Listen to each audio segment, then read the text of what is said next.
से न्यूट्रलाइज करे, देर हो जाएगी।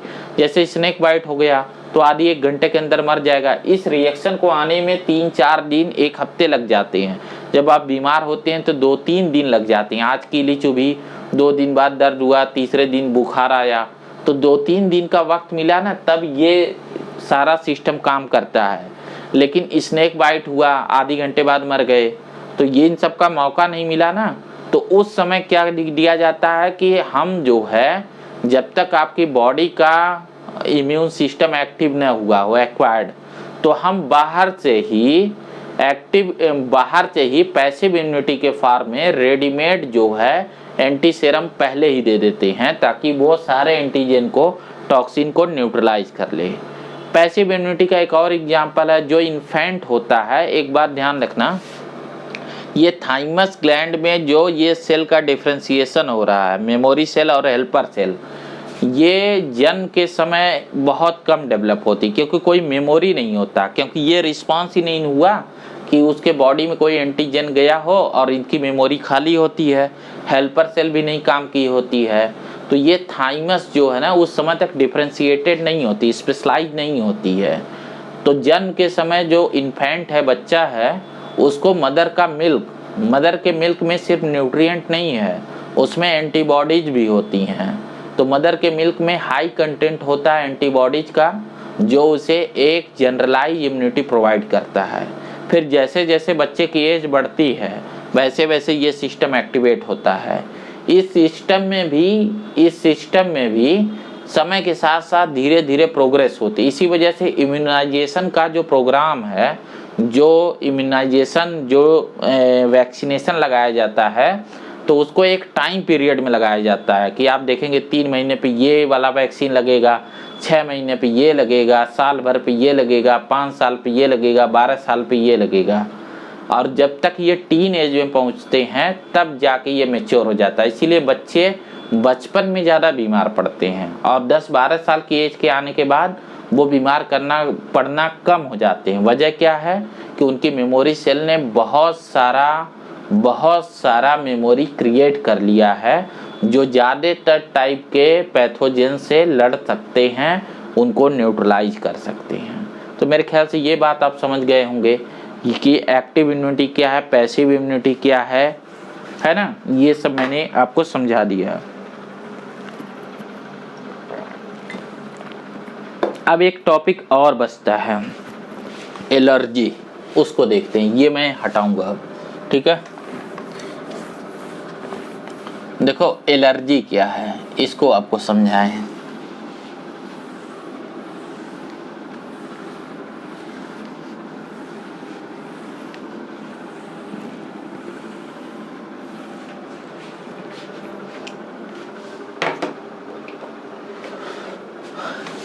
देखो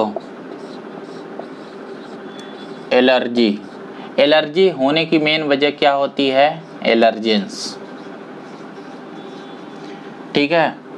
अब एलर्जेंस जो है, ये कोई एंटीजन नेचर का भी हो सकता है, ये पायरोजन नेचर का हो सकता है। पायरोजन का मतलब जो फीवर प्रोड्यूस करता है, और ये टॉक्सिन्स भी हो सकता है। उसी के हिसाब से रिस्पांस तय होंगे। जैसे आपको पता है कि अगर ये एंटीजन नेचर का हुआ तो एंटीबॉडीज बनेगी,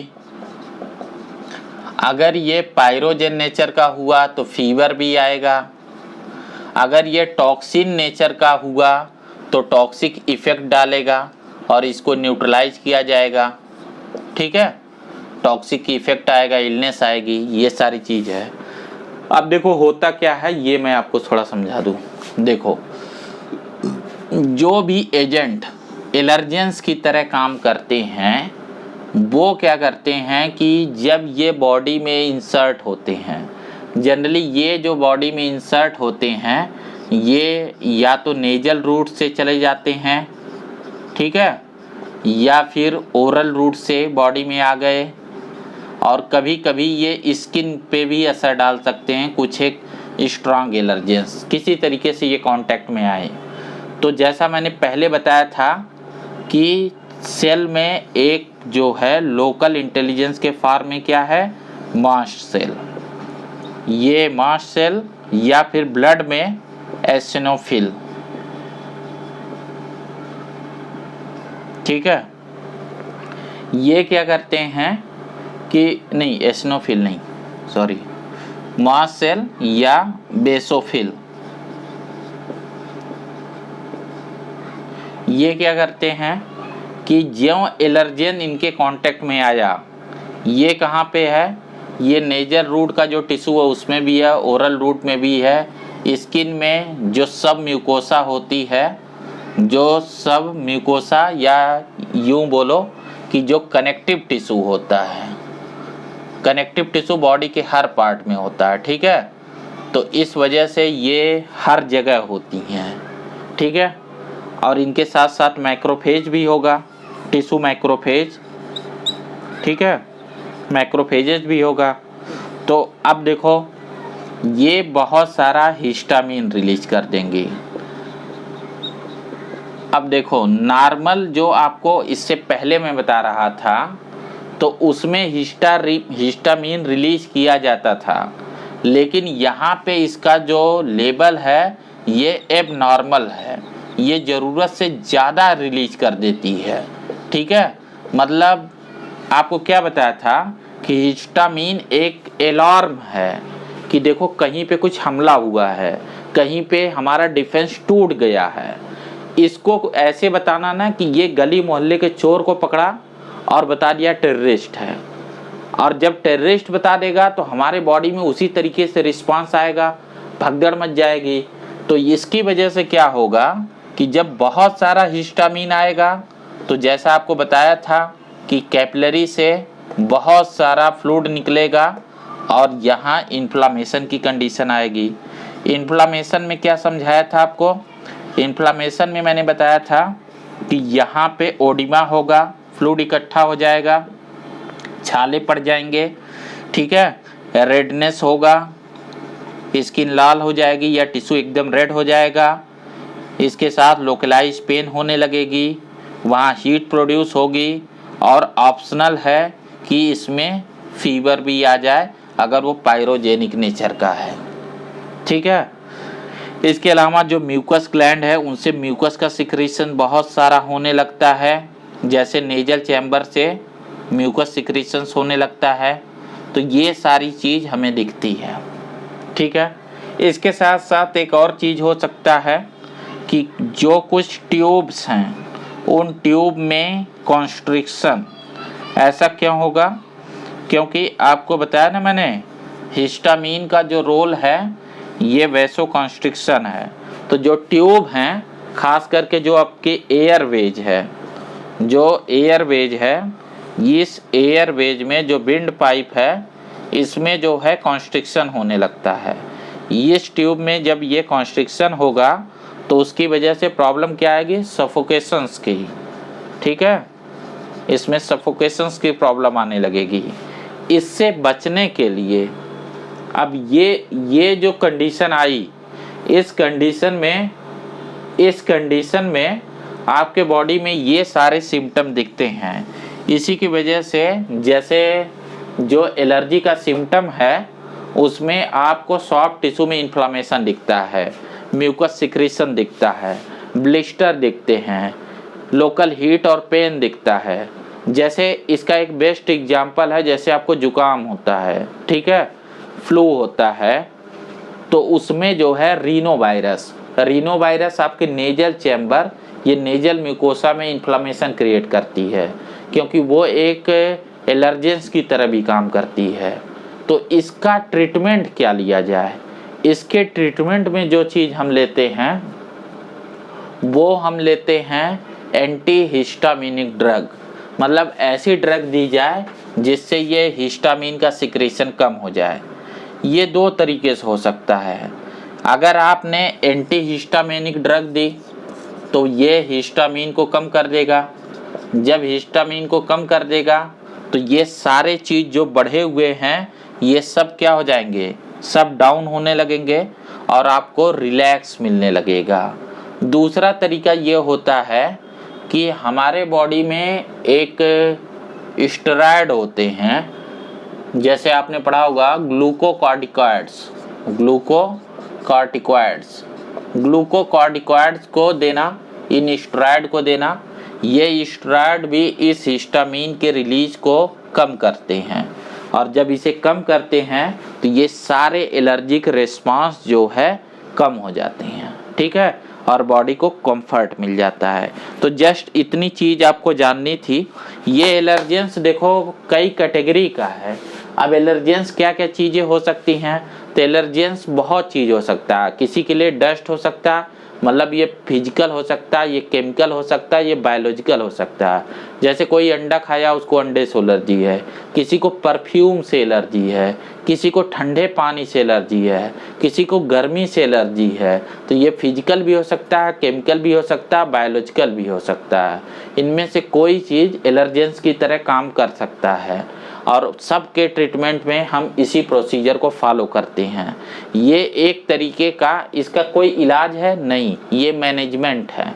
इस टाइप के अप्रोच को हम मैनेजमेंट कहते हैं। ये सही नहीं होगा, दूसरी बार फिर एलर्जेंस का एक्सपोजर होगा, फिर ये सब प्रॉब्लम निकल के आ जाएंगी। ये एक्चुअल में ये प्रॉब्लम आई क्यों, जेनेटिक लेवल पे प्रॉब्लम है। दरअसल सेल जो है वो मिसअंडरस्टैंडिंग करने लगी, छोटे से मामले को इतना बढ़ा चढ़ा के बता दी कि बॉडी में एकदम हड़बड़ी मच गई। समझे इस बात को। तो जितनी बार इसका एक्सपोजर होता है इसे सही किया जाए। इसका सबसे बैड फॉर्म है जैसे अस्थमा, जो रेस्पिरेटरी ट्रैक्ट की डिजीज है, उसमें इस तरीके के रिस्पांस बहुत ज़्यादा आते हैं। अब एक और टॉपिक है, वो भी इसी तरीके का मिसअंडरस्टैंडिंग वाली चीज़ है, जिसे हम बोलते हैं ऑटो इम्यूनिटी। मैं उसे भी बता ही देता हूँ। देखो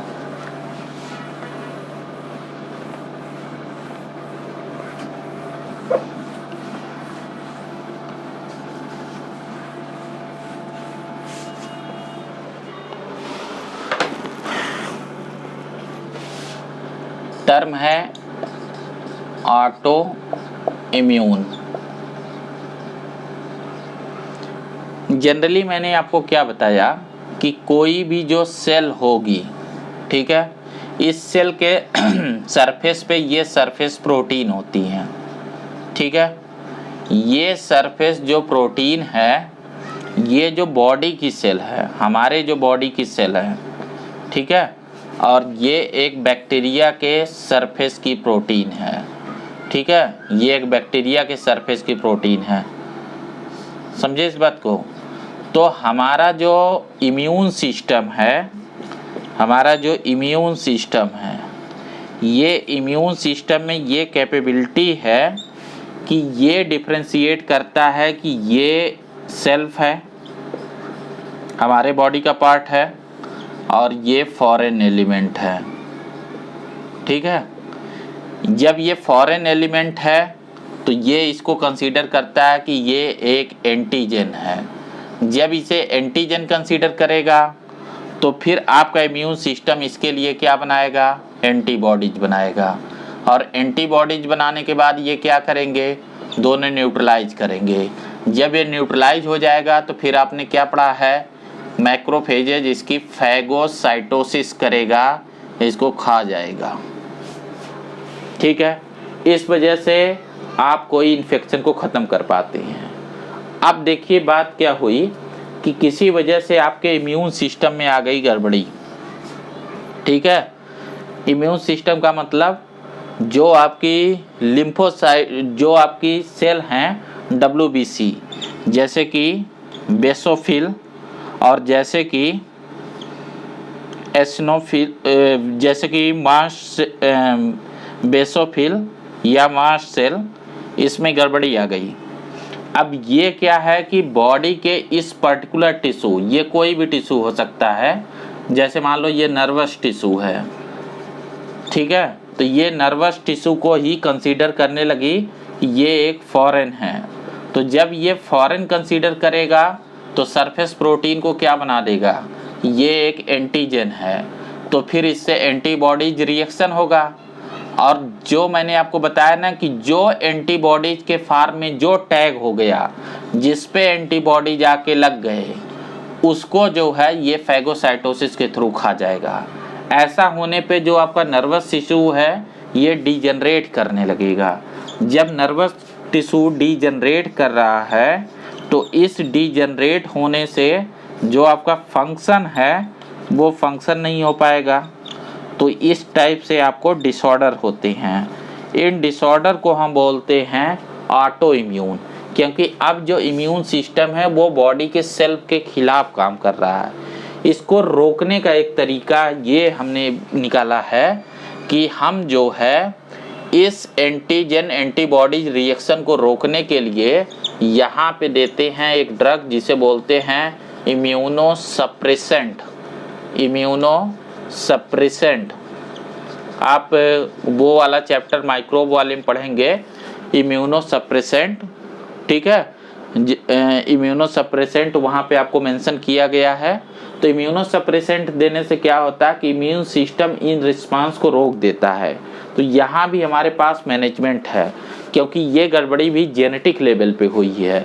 जीन की ही अंडरस्टैंडिंग गलत हो गई है कि वो अपने बॉडी के प्रोटीन को फॉरेन बता दिया, और फॉरेन बताते ही एंटीजन एंटीबॉडी रिएक्शन हो गया, फिर उसे रोकना मुश्किल हो जाता है।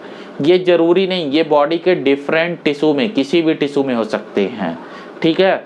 जैसे हो सकता है कि ये कनेक्टिव टिश्यू में हो सकता है किसी लिगामेंट में हो सकता है हार्ट की मसल में हो, किडनी की मसल में हो, किसी में हो जाए। तो जिस ऑर्गन में होगा उस ऑर्गन में फंक्शन इम्पेयर्ड होने लगेगा। तो इसका भी हमारे पास ट्रीटमेंट के नाम पे मैनेजमेंट है, और मैनेजमेंट पे हम देते हैं इम्यूनोसप्रेसेंट। अब देखो इस तरीके से जब आप याद रखोगे ना, तब आपको ये चैप्टर मज़ेदार लगेगा। जैसे इसका एक एग्जाम्पल यहाँ पे दिया है, रूमेटॉइड अर्थराइटिस गठिया रोग, ठीक है। इसमें जो है हार्ट के वाल्व को डैमेज कर देती है बॉडी, क्योंकि वो उसे समझने लगती है फॉरेन। अब मैं जैसे बताऊं, देखो जो आपसे फैक्ट पूछे जाते हैं वो फैक्ट इंटर रिलेटेड होते हैं। जैसे यहाँ माइक्रोब्स वाले चैप्टर में एक फैक्ट आपको मेंशन किया गया है इम्यूनोसप्रेसेंट का। वो देखो एक बार इसे बता दूं, फिर आप जो है, हाँ ये देखो साइक्लोस्पोरिन ए, पेज नंबर 183 पे cyclosporin 1A that is used as immunosuppressant agent in the organ transplant patient।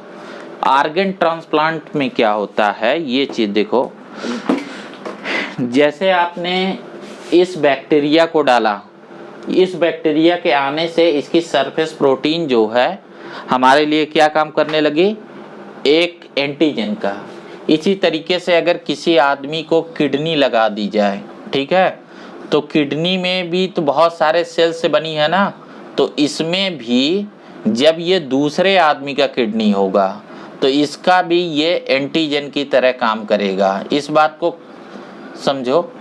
जैसे आपके बॉडी की जो सेल है, ये आपके बॉडी की सेल है, जो इम्यून सिस्टम या आपकी बॉडी में बना है, इसका जो डीएनए होगा ये सेल्फ का डीएनए है। आपका डीएनए यहाँ से एमआरएनए बनाता है, एमआरएनए प्रोटीन बनाता है। इसी पूरे तरीके से आपकी सेल की सारी प्रोटीन बनी है। ये जो सरफेस प्रोटीन बनी है आपकी बॉडी में, ये इस तरीके से बनी है। तो आपका डीएनए समझता है कि कौन सा टिश्यू मेरा है। इस बात को हम बोलते हैं हिस्टो कंपैटिबिलिटी, ठीक है। हिस्टोस का मतलब टिश्यू, कंपैटिबल का मतलब सही मैचिंग टाइप। लेकिन ये जब किडनी दूसरे आदमी का है, ये किसी दूसरे का है, ठीक है, जैसे कोई आपका कोई स्टेप्स 1 है, कोई दूसरा है स्टेप ब्रदर, स्टेप इस तरीके का, तो उसका डीएनए भी दूसरा होगा, तो उसकी जीन भी दूसरी होगी। समझे इस बात को। तो इसकी वजह से यहाँ जो सरफेस प्रोटीन है ये भी कैसी काम करेगी, फॉरेन की तरह। तो इसकी वजह से अब सोचो, एक बैक्टीरिया जो माइक्रोस्कोपिक था और उसके सरफेस प्रोटीन के लिए इस इम्यून सिस्टम ने इतने हाई तबाह मचाया कि तुरंत इसके एंटीजन को एंटीबॉडीज न्यूट्रलाइज करो, फैगोसाइटोसिस करो। अब अगर आप पूरी किडनी ही डाल दे रहे हो 300 ग्राम की, तो इस पे तो न जाने कितने ये लगे होंगे ना सरफेस प्रोटीन। इन सब को एंटीजन की तरह कंसीडर करेगी हमारी बॉडी और सबसे एंटीबॉडीज सबके खिलाफ बनाने लगेगा आपका इम्यून सिस्टम। और अगर ये एंटीबॉडीज बनाया तो आपकी बॉडी ही इस पूरे बैक्टीरिया पूरे किडनी को एक बड़ी बैक्टीरिया समझ लेगा कि एक बहुत बड़ा पैथोजन आ गया और इसे डिस्ट्रॉय कर देगा। इसको बोलते हैं ऑर्गन रिजेक्शन। इससे बचने के लिए भी हम क्या यूज करते हैं, इम्यूनोसप्रेसेंट। तो ऐसे पेशेंट को भी दिया जाता है, ठीक है, ऑटो इम्यून में भी और यहाँ पे दोनों में फ़र्क है कि यहाँ बॉडी दूसरे के लिए बना रही है जो कि नॉर्मल है, ऑर्गन रिजेक्शन नॉर्मल है। अब आपसे पूछा जा सकता है कि ये एक्टिव इम्यूनिटी या पैसिव, तो आप बताइए एक्टिव है या पैसिव। जैसा मैंने बताया था, क्या आपका इम्यून सिस्टम एक्टिवली एंटीबॉडीज बना रहा है? बिल्कुल बना रहा है। आपका इम्यून सिस्टम ही तो एक्टिव होकर बना रहा है ना, कोई रेडीमेड एंटीबॉडीज नहीं ना रही है।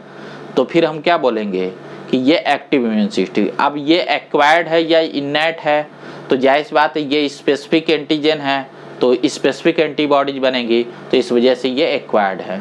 तो ये सारी चीज़ें थी जो इसमें आपको पढ़नी थी। अब ये टॉपिक ख़त्म हो गया है। यहाँ पे जो अब चीज़ें बच रही हैं वो आपको 2 डिजीजेज पढ़ानी है, कैंसर और एड्स। मैं उन्हें अलग लेक्चर में उनके लिए क्रिएट करूँगा। और उसके साथ जो है आपको ड्रग यूज पढ़ाना है। आप इसको एक बार पढ़िएगा और मुझे बताइएगा अगर कोई प्रॉब्लम होती है तो। वीडियो में देखिए जो डायग्राम है ना, डायग्राम हमेशा ऐसे कॉम्प्लिकेटेड होंगे, एकदम क्लियर। अगर एकदम क्लियर डायग्राम होगा तो फिर भेजे में भी कुछ नहीं जाएगा। ये रिएक्शन बॉडी में और कॉम्प्लेक्स हैं, मैं तो इनको सिंप्लीफाइड करके बता रहा हूँ। अगर उसे आप एक एक स्टेप ध्यान से देखें तो वो डायग्राम आपको दिखेगा। अगर आप ऐसे बाहर से देख के घबराइए नहीं, उसे समझने की कोशिश करिए, वो बिल्कुल समझ में आएगा, ठीक है। अगर कोई डाउट रह जाएंगे तो मैं डाउट को फिर से क्लियर कर दूंगा।